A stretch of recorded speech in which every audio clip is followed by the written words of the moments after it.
Savez-vous ce qui me réveille la nuit ces derniers temps ? Ce n'est pas la peur de perdre de l'argent, non, c'est de voir des millions de Français s'apprêter à commettre l'erreur financière de leur vie. En ce moment même, alors que je vous parle, l'or se négocie à près de 4 000 $ l'once. Le Bitcoin vient de franchir les 100 000 $. Et partout, j'entends la même chose. Warren, lequel dois-je acheter ? L'or va exploser, le Bitcoin va atteindre 1 million. Mais voici la vraie question que personne ne pose. Et si vous étiez en train de choisir entre deux pièges, et si ces deux actifs que tout le monde vous pousse à l'acheter aujourd'hui étaient en les deux pires endroits où placer votre argent en 2026 ? Je sais ce que vous pensez. Comment un homme de 94 ans peut-il comprendre le Bitcoin ? Ou comment peut-il critiquer l'or quand les banques centrales en achètent massivement ? Pourquoi devrais-je l'écouter alors que mon voisin a fait fortune avec les crypto-monnaies ? Mais attendez, parce que ce que je vais vous révéler aujourd'hui pourrait vous épargner des décennies de regrets. Je vais vous montrer pourquoi l'or à 4 000 $ est une bombe à retardement, pourquoi le Bitcoin à 100 000 $ est encore plus dangereux, et surtout où vous devriez réellement placer votre argent si vous voulez dormir tranquille la nuit. Je suis Warren Buffett et ceci est la zone de Warren. Commençons par l'or. 4 000 $ l'once. Une hausse de 60% en une seule année. Les médias financiers appellent ça l'investissement essentiel du portefeuille.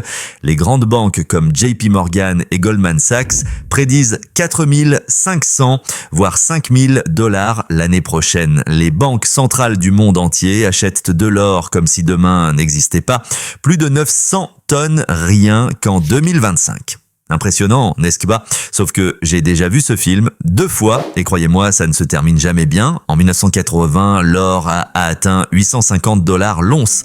Ajusté à l'inflation, cela représente environ 3 200 $ aujourd'hui. Vous savez ce qui s'est passé ensuite ? Il s'est effondré de 65% en 2 ans. Les gens qui ont acheté au sommet en 1980 n'ont retrouvé leur mise qu'en 2008. 28 ans à regarder la peinture sécher. En 2011, l'or a culminé à 1 900 $ et a chuté de 45% au cours des 4 années suivantes. Encore une fois, si vous avez acheté au sommet, vous avez perdu des années à attendre. Maintenant, nous sommes à 4 000 $ et le même schéma se répète. La peur atteint son paroxysme. Et quand la peur devient un consensus, c'est là que l'argent intelligent commence à sortir. Laissez-moi vous expliquer quelque chose que j'ai appris de Ben Graham il y a 70 ans. Le prix est ce que vous payez. La valeur est ce que vous obtenez. Et l'or ne vous donne rien. Quand vous achetez une ferme en Normandie, vous obtenez du blé et du maïs chaque année. Quand vous achetez une action Coca-Cola, vous possédez un morceau d'une entreprise qui vend des milliards de boissons et génère des flux de trésorerie réels. Quand vous achetez une obligation du Trésor français, vous recevez des paiements d'intérêt.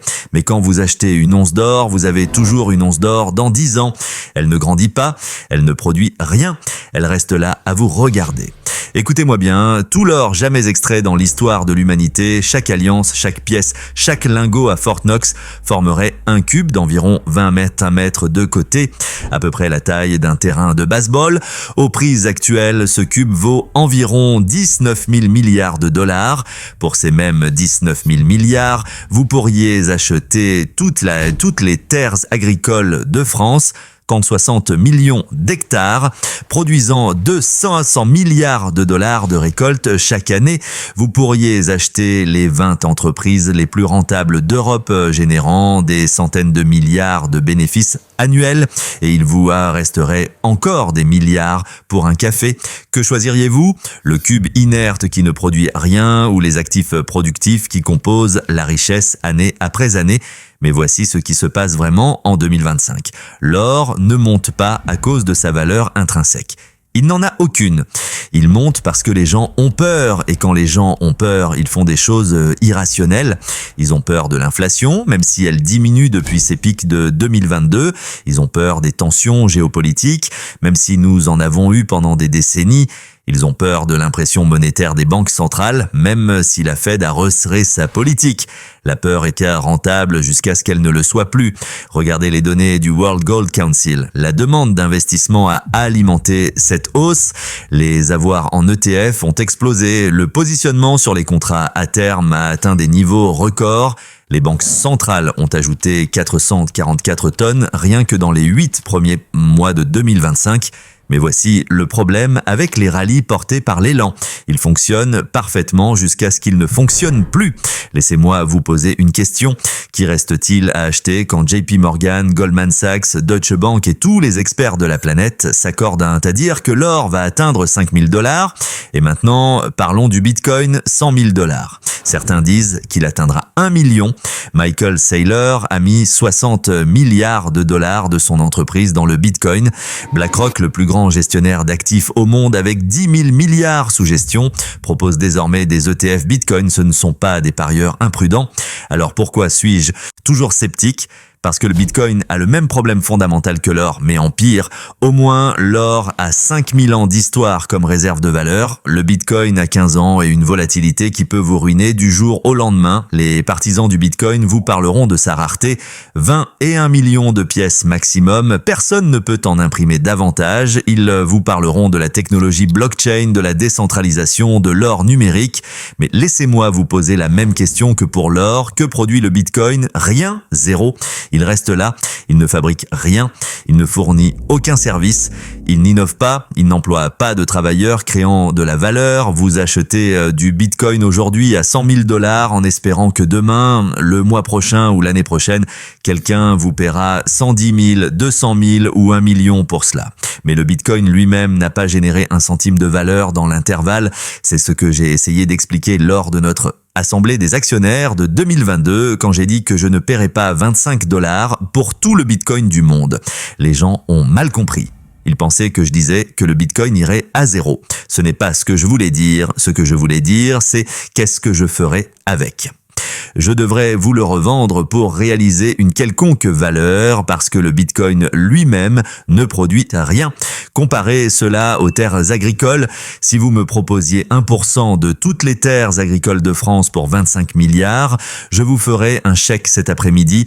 Pourquoi ? Parce que ces terres vont produire du maïs, du blé, des cultures précieuses dont les gens ont besoin pour manger. Chaque année, j'obtiens une production qui a de la valeur.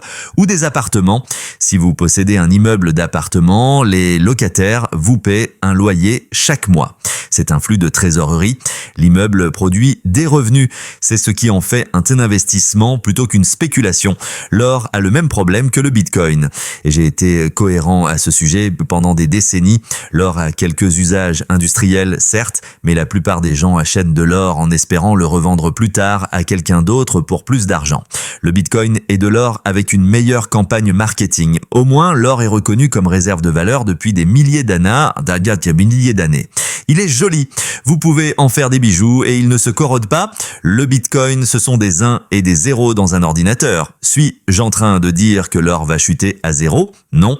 Suis-je en train de dire que le Bitcoin va disparaître ? Pas nécessairement. Ce que je dis, c'est qu'à 4 000 $ l'once pour l'or et 100 000 $ pour le Bitcoin, avec un sentiment aussi euphorique, avec tout le monde positionné dans le même sens, le risque de baisse est énorme. Faisons les calculs. Si l'or perd juste la moitié de ses gains de cette année, vous êtes à 2 800 $ l'once.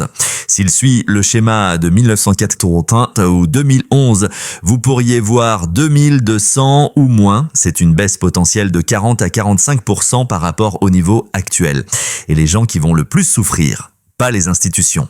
Elles vont couper leurs pertes et passer à autre chose. Ce sont les investisseurs individuels qui ont acheté au sommet parce que tout le monde leur a dit que l'or était une valeur refuge. Pour le Bitcoin, c'est encore plus risqué. À 100 000 $, vous achetez quelque chose qui devrait atteindre 1 million pour un rendement de 10 fois. 10 fois ce que les partisans insistent être inévitable, mais qui pourrait toujours aller à zéro ou chuter de 80% comme il l'a fait 2 fois auparavant. Le rapport risque-récompense est terrible. Vous risquez la majeure partie de votre capital pour la possibilité de tripler ou quadrupler votre argent si vous chronométrez parfaitement le pic. Laissez-moi vous raconter quelque chose que j'ai appris de Benjamin Graham. Les 3 mots les plus importants en investissement sont marge de sécurité. Vous voulez acheter des choses pour moins que ce qu'elles valent. Ainsi, même si vous vous trompez dans votre analyse, vous avez toujours un coussin. Quelle est la marge de sécurité dans le Bitcoin à 100 000 $? Il n'y en à pas. Vous payez le prix de la spéculation complète en espérant que quelqu'un vous paiera encore plus demain. Abonnez-vous si vous aimez cette vidéo car dans la zone de Warren, vous apprendrez tout sur les finances et l'économie. Vous vous demandez peut-être, Warren, si pas l'or ni le bitcoin, alors quoi? C'est la bonne question. Je ne crois pas qu'il faille simplement dire aux gens ce qu'il ne faut pas faire. Je crois qu'il faut offrir de meilleures alternatives. L'antidote à l'inflation qui est censé pousser les gens vers l'or et le bitcoin, ce n'est ni l'or ni le bitcoin. Ce sont des entreprises avec un pouvoir de fixation des prix. Des entreprises qui peuvent augmenter leurs prix sans perdre de clients. Prenez Coca-Cola. Je la possède depuis des décennies. Quand l'inflation frappe, Coca-Cola peut augmenter le prix d'une canette de soda de 5 à 10% et les gens continuent de l'acheter. Il en va de même pour nos autres participations comme American Express, Apple et nos services publics. Ces entreprises produisent de vrais biens et services dont les gens ont besoin et veulent et elles composent de la valeur au fil du temps. Voici une expérience de pensée simple. Si vous aviez placé 10 000 euros dans l'or en 1990, vous auriez environ 75 000 euros aujourd'hui avant de tenir compte des coûts de stockage. Pas mal, mais si vous aviez placé ces mêmes 10 000 euros dans le S&P 500 avec les dividendes réinvestis, vous auriez environ 300 000 euros. Si vous les aviez mis dans Berkshire Hathaway, vous auriez encore plus. La différence. L'or est resté là, les entreprises ont augmenté leurs bénéfices, restitué de l'argent aux actionnaires, se sont adaptés au marché changeant, ont innové et composé de la valeur année après année après année. En 2026, quand l'or s'effondrera, ces entreprises vendront toujours leurs produits, généreront des flux de trésorerie et créeront de la valeur. C'est ce que vous voulez posséder. Cherchez des entreprises avec des marques fortes qui commandent un pouvoir de fixation des prix, des rendements élevés sur le capital investi, 15% ou plus de manière constante, des niveaux d'endettement faibles pour qu'elles puissent résister à n'importe quelle tempête, des équipes de direction qui allouent le capital intelligemment, des produits ou services avec des décennies de croissance devant eux, bons du trésor à court terme. Voici quelque chose qui va vous surprendre. En ce moment, avec les taux d'intérêt où ils sont, vous pouvez obtenir 4 à 5% sans risque dans les bons du trésor à court terme. C'est garanti par le gouvernement français. Comparez cela à l'or qui ne vous paie rien et présente un risque de baisse substantiel. Pour les investisseurs conservateurs, c'est une évidence. Prenez l'oiseau dans la main, l'immobilier et les terres agricoles. Rappelez-vous mon analogie du cube, laissez-moi l'étendre. Pour le prix de tout l'or du monde, vous pourriez acheter toutes les terres agricoles de France, mais plus les meilleures entreprises. Ce n'était pas une blague, c'est ce que je ferai réellement. Les terres agricoles produisent des récoltes, et ces récoltes nourrissent les gens.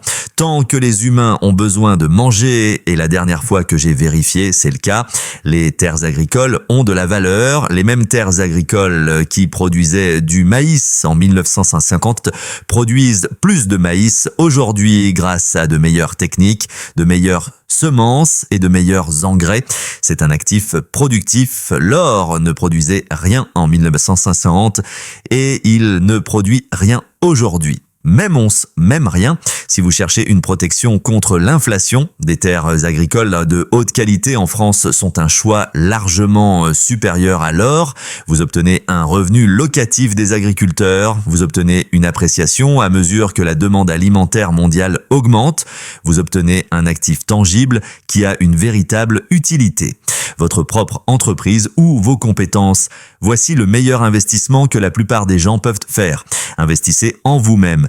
Améliorez vos compétences, lancez une entreprise, achetez une franchise, faites quelque chose qui génère des flux de trésorerie et peut croître avec le temps. J'ai commencé avec 10 000 $ dans les années 1950, je n'ai pas acheté d'or, j'ai investi dans des titres, appris de Ben Graham, acheté des entreprises et me suis concentré sur la composition pendant des décennies. Ces 10 000 $ se sont transformés en dizaines de milliards parce qu'ils ont été déployés dans des actifs productifs qui ont grandi. Si vous êtes jeune, le meilleur moment pour vous rendre plus précieux, c'est maintenant. Apprenez à coder. Apprenez à vendre, apprenez à gérer des gens, apprenez un métier. Ces compétences généreront des rendements pendant des décennies. L'or ne vous apprendra rien, sauf comment regarder un ticker et vous sentir anxieux. Maintenant, laissez-moi être clair sur quelque chose. Je ne dis pas que vous ne devriez jamais posséder d'or ou de Bitcoin. Ce que je dis, c'est qu'à ces niveaux de prix, avec ce sentiment, ce n'est pas le moment. Pourrais-je me tromper sur le timing? Bien sûr, peut-être que l'or monte à 4500 ou même 5000 avant de s'effondrer. Les marchés peuvent rester irrationnels plus longtemps que vous ne pouvez rester solvable, comme l'a dit Keynes. Mais voici le point, je n'essaie pas de chronométrer le sommet exact. Je vous dis qu'acheter de l'or à 4000 $ est un mauvais investissement avec un rapport risque-récompense médiocre, qu'il monte d'abord à 4500 ou non. Quant à l'hyperinflation, les États-Unis n'ont jamais connu de véritable hyperinflation dans leur histoire de 250 ans, même lorsque nous avons abandonné l'étalon or en 1971. Pourquoi? Parce que nous avons une réserve fédérale indépendante, une économie diversifiée et le dollar reste la monnaie de réserve mondiale. Pourrions-nous avoir une inflation de 5 à 7%? Bien sûr, mais ce n'est pas de l'hyperinflation. Et même dans ce scénario, les entreprises productives qui peuvent augmenter leur prix surpasseront l'or au fil du temps. Laissez-moi partager une dernière réflexion. Au cours de ma carrière, j'ai appris que le meilleur moment pour investir est lorsque vous pouvez acheter des actifs productifs à des prix raisonnables. Le pire moment pour investir est lorsque vous achetez des actifs improductifs à des prix déraisonnables parce que tout le monde le fait. L'or à 4000 $, l'once et le Bitcoin à 100 000 $ sont l'incarnation de l'achat d'actifs improductifs à des prix déraisonnables parce que tout le monde le fait. C'est une bulle de manuel. Pendant ce temps, il existe de merveilleuses entreprises qui se négocient à 15 à 20 fois les bénéfices, générant des milliards de flux de trésorerie libres, restituant de l'argent aux actionnaires et positionnés pour prospérer pendant des décennies. Pourquoi choisiriez-vous le métal inerte plutôt que la machine à argent? J'ai investi pendant plus de 70 ans, j'ai vu de nombreuses bulles, les Nifty 50 au début des années 1970, les actions japonaises en 1989, les actions technologiques en 2000, l'immobilier en 2007, le Bitcoin en 2021.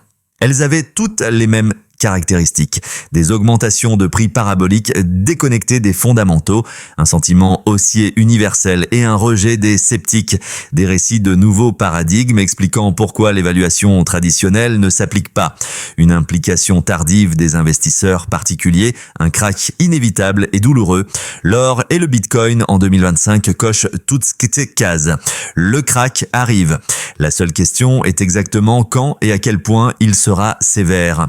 Si vous possédez de l'or à 4000 $ ou du Bitcoin à 100 000 $, mon conseil est simple, vendez-le maintenant. Prenez vos bénéfices si vous en avez. Coupez vos pertes si vous n'en avez pas. Déployez ce capital dans des actifs productifs qui vous serviront bien pendant des décennies. Si vous ne possédez ni or ni Bitcoin, considérez-vous chanceux. Vous êtes sur le point d'assister à un cours magistral sur la raison pour laquelle la spéculation et l'investissement sont deux choses différentes.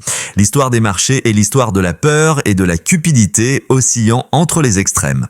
En ce moment, la peur a porté l'or à 4000 $ et le Bitcoin à 100 000.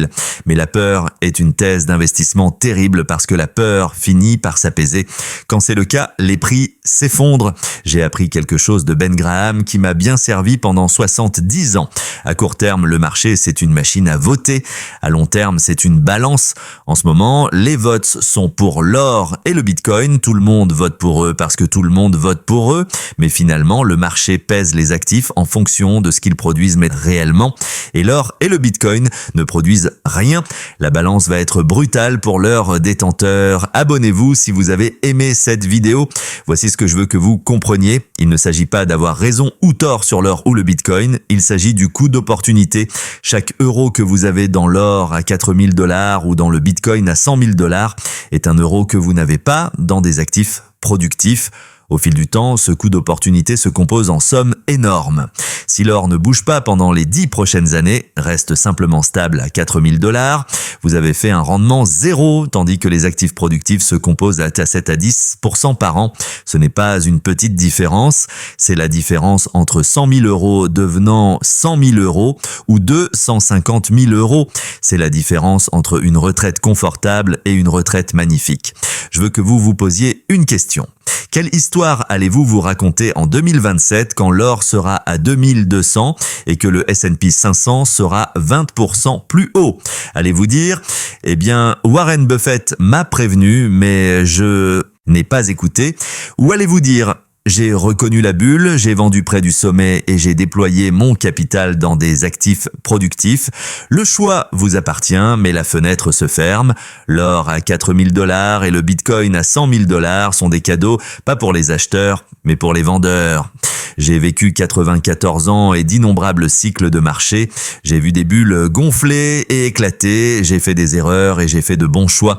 Mais une chose que je n'ai jamais regrettée, c'est d'éviter les manies spéculatives et de m'en tenir aux bases. Acheter des actifs productifs à des prix raisonnables et conservez-les pendant de longues périodes.